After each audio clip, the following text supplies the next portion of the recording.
दोस्तों आज हमारे पास है 2024 हीरो की एक्सप्रेस 200 4V। आज हम जानने वाले इसका फाइनेंस डिटेल, मंथली ईएमआई आपकी कितने आने वाले, रेट ऑफ इंटरेस्ट क्या रहने वाला है एंड डॉक्यूमेंट्स आपके क्या क्या लगने वाले, डाउन पेमेंट कितना देना पड़ेगा, काफी सारी बातें को हम डिस्कस करने वाले हैं एंड बेस्ट प्लान आपके लिए क्या रहने वाला है, सब कुछ आपको अच्छे से एक्सप्लेन करके बताने वाला हूँ। तो ज्यादा नहीं लगाते वीडियो को स्टार्ट कर लेते हैं। सबसे पहले हमारे फाइनेंसर से मिल लेते हैं। सर आपका नाम क्या है? Hi sir, my name is Shreyas Jangam. I am from IDFC Finance. Okay, IDFC finance से है सर। तो सबसे पहले हम बात कर लेते हैं क्या क्या डॉक्यूमेंट्स लगने वाले हैं। अगर आपके पास कोई फाइनेंस कराने के लिए आए, क्या क्या डॉक्यूमेंट्स लेके आए? डॉक्यूमेंटेशन एकदम मिनिमम है। इसमें होगा आधार कार्ड, पैन कार्ड और लाइट बिल। ये तीन डॉक्यूमेंट रहेंगे, अपना लोन हो जाएगा।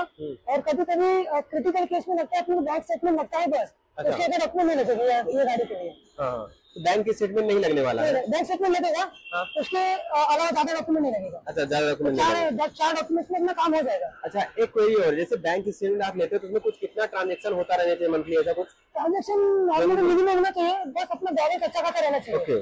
और इनकेस कस्टमर अगर रेंटर रहेगा तो उसका रेंट एग्रीमेंट लगेगा और ओनर का लाइट बिल। ओके, रेंटेड अगर रेंट पे रहे तो उनके लिए भी ऑप्शन है, नहीं अगर यहाँ पे घर है तो और अच्छी बात है, तब तो आपको आसानी से मिल जाएगा। तो यहाँ पे दोनों ऑप्शन मिलने वाले हैं। तो फिलहाल ये डॉक्यूमेंट्स के बारे में हमने जान लिया। अभी हम बात कर लेते हैं इसकी प्राइस एंड मंथली ईएमआई जान लेते हैं। इसकी प्राइस क्या है सर ऑलरेडी? इसका प्राइस है 1,78,000। हाँ, 1,78,000 रुपए है इसकी प्राइस। और अभी हम इसी पे कैलकुलेट करने वाले हैं। तो अगर हम कितना डाउन, कम से कम कितने डाउन पेमेंट इसे आप फाइनेंस कर? कम से कम डाउन पेमेंट बताता हूँ, एक्सप्रेस के लिए कम से कम डाउन पेमेंट है 30,000। और आपका रेट ऑफ इंटरेस्ट हो जाएगा उसमें 9.9 है, यानी कि 10%। 9.9 है राइट, रेट ऑफ इंटरेस्ट। तो मंथली ईएमआई 1 ईयर के लिए कितना आएगी? 14,160 रुपए। हाँ, 14,160 रुपए। एंड 2 ईयर के लिए? 2 ईयर के लिए आएगा 7,700 है, 7,000 के आसपास। 3 ईयर के लिए 5,570 रुपए। ओके, 5,000 के आसपास आने वाला है। तो सिर्फ 3 ईयर का मतलब 1 to 3 ईयर का 3 साल का लास्ट है सर, उसके आगे लोन नहीं मिलेगा क्योंकि गाड़ी का अमाउंट बहुत छोटा है। अच्छा, मतलब 4 साल का नहीं मिलेगा, 3 साल का ही है। वैसे अमाउंट छोटा है तो इतना ज्यादा कोई फाइनेंस लंबा कराएगा भी नहीं। और अगर अभी हम थोड़ा और डाउन पेमेंट बढ़ा देते हैं, 50,000 पे चलते हैं तो अगर 50,000 डाउन पेमेंट करोगे तो आपको 1 साल का ईएमआई आएगा 12,300। ओके, एंड 2 साल के?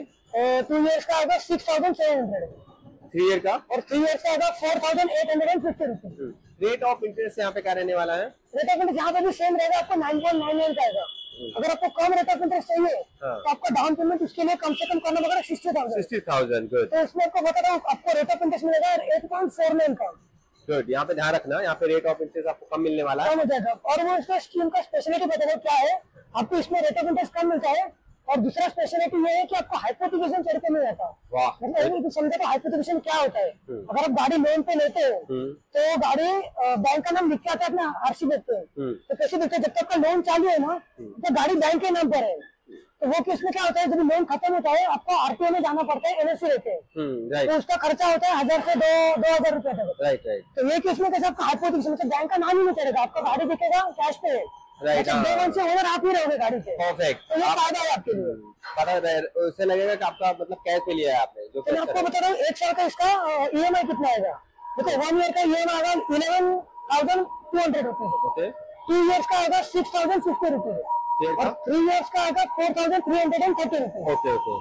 और थोड़ा डाउन पेमेंट बढ़ा देते हैं अभी हम। डाउन पेमेंट हम बढ़ाएंगे 80,000 रुपए करेंगे तो 1 साल का ईएमआई आएगा 9,400 रुपीज।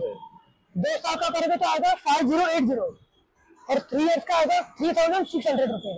और रेट ऑफ इंटरेस्ट कितना रहेगा? रेट ऑफ इंटरेस्ट अभी 60,000 के ऊपर जितने में डाउन पेमेंट करेगा आपको रेट ऑफ इंटरेस्ट 8.49 में मिलेगा। ओके, और नो एचपी स्कीम मिल जाएगी? और ये स्कीम सिर्फ आईडीएफसी बैंक में अवेलेबल है, किधर अदर फाइनेंस में अवेलेबल नहीं मिलता। और नो एचपी स्कीम भी मिल जाएगा ना? नो एचपी स्कीम मिल जाएगा आपको। तो लास्ट एक डाउन पेमेंट बता देता हूँ, उससे ज्यादा मुझे लगता है कोई करने वाला और करते भी होंगे, इसलिए मुझे लगता है 50-60 के आसपास ही करते होंगे लोग। लास्ट में कस्टमर करता है 1 लाख के ऊपर, 1 लाख का डाउन पेमेंट करके। तो 1 लाख का मैं आपको बता देता हूँ कितना आएगा ये 1 साल का, 1 से 3 साल का। ओके, 1 साल का आएगा 7,600 रुपीज। 2 इयर्स का आएगा 4,100 रुपीज, 4,000 के आसपास। एंड 3 इयर्स का आएगा 2,900 रुपीज, 3,000 के आसपास। तो रेट ऑफ इंटरेस्ट इसमें वही पहले वाला रहेगा 8.49। ओके, 49। ओके, ये रहा। और आगे मैं आपको बताने वाला हूँ बेस्ट डाउन पेमेंट क्या देनी पड़ेगी, वो मैं आपको बताऊंगा अच्छे से। पहले हम थोड़ा सा जान लेते हैं इस बाइक के साथ में, जैसे आप डिलीवरी देते हो कितने टाइम में दे देते हो इस बाइक को? डिलीवरी आपको 7 वर्किंग डेज में मिल जाएगा। हाँ, जैसे नंबर के साथ। ओके, जैसे 7 दिन पहले किसी ने आके आपसे मतलब फाइनेंस करवाया, 7 दिन में आप दे दोगे राइट? 7 दिन में गाड़ी दे देंगे। तो जो मैंने प्राइस बताई और उसके साथ में क्या क्या एक्सेसरीज देते हो इसके साथ में? एक्सेसरीज में आपको आएगा हेलमेट आएगा, सीट कवर आएगा, ग्रिप कवर आएगा और नंबर प्लेट का ब्रैकेट आएगा। ओके, तो ये दौर पे लगा हुआ आता है पहले से। ओके, एक्सपीरियंस हम लोग दे रहे हैं कस्टमर को। तो अभी हम बात कर लेते हैं बेस्ट डाउन पेमेंट के बारे में। मेरे हिसाब से बेस्ट डाउन पेमेंट आपको 60,000 देनी चाहिए, जिसमें आपको नो एचसी स्कीम मिल जाता है, साथ में आपको रेट ऑफ इंटरेस्ट भी कम मिल जाता है और ज्यादा आपको पैसे लगाने की जरूरत भी नहीं, आपको बाइक भी मिल जाते हैं। वो आपके लिए मेरे हिसाब से आपको कम से कम 60,000 डाउन पेमेंट देना चाहिए। और ज्यादा भी मुझे लगता है आपको, जब आपके पास जब 1 लाख रुपए है तो मुझे लगता है आपको और पैसे मिला के ले लेने चाहिए, कहीं से एडजस्ट करके उधार या फिर जैसा हो। अगर मेरे मतलब अगर आप 1 लाख दे रहे हो तो मेरे हिसाब से 60,000 आपके लिए बेस्ट डाउन पेमेंट रहने वाला है। और थोड़ी सी टिप्स बता दो, अगर आपके पास कोई फाइनेंस कराने के लिए आए तो उसे क्या बोलना चाहोगे, किन बातों को ध्यान रखें? पहली बात तो मैं बोलना चाहता हूँ कि आप अगर लोन ले रहे हो ना तो अपना सिबिल स्कोर तो मेंटेन रखो, एक भी हमें बाउंस मत करो, क्योंकि अपना डेट आता है उसके 2-3 दिन पहले ही आपको बैलेंस डाल के रखो। और डॉक्यूमेंटेशन तो आपको है ही, अच्छे से डॉक्यूमेंटेशन में कुछ फ्रॉड मत करो।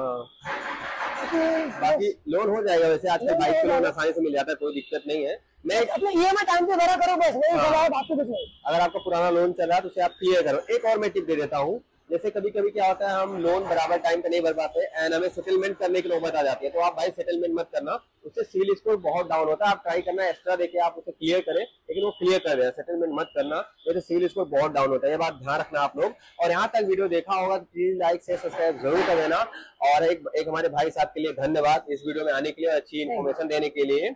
और किस बाइक का वीडियो आप देखना चाहते हो हीरो का, तो आप लोग कमेंट करके बताओ, उसका फाइनेंस का वीडियो लेके आएंगे हम भाई के साथ में। और इन भाई साहब का कांटेक्ट नंबर दे दूंगा, अगर आप लोग मुंबई से हो, यहाँ मतलब गोरेगांव अनेरी साइड से अगर यहाँ से बाइक लेना चाहते हो, फाइनेंस कराना चाहते हो, अभी कोई भी क्वेरी हुआ तो आप इनसे पूछ सकते हो। इनका इंस्टाग्राम अकाउंट लिंक भी दे दूंगा, आप इनसे पूछ सकते हो, सारी डिटेल कितना रेट आएगा सब कुछ ये बता देंगे। तो दोस्तों यहाँ तक वीडियो देखने के लिए धन्यवाद, मिलते हैं नेक्स्ट वीडियो में। जय हिंद, वंदे मातरम।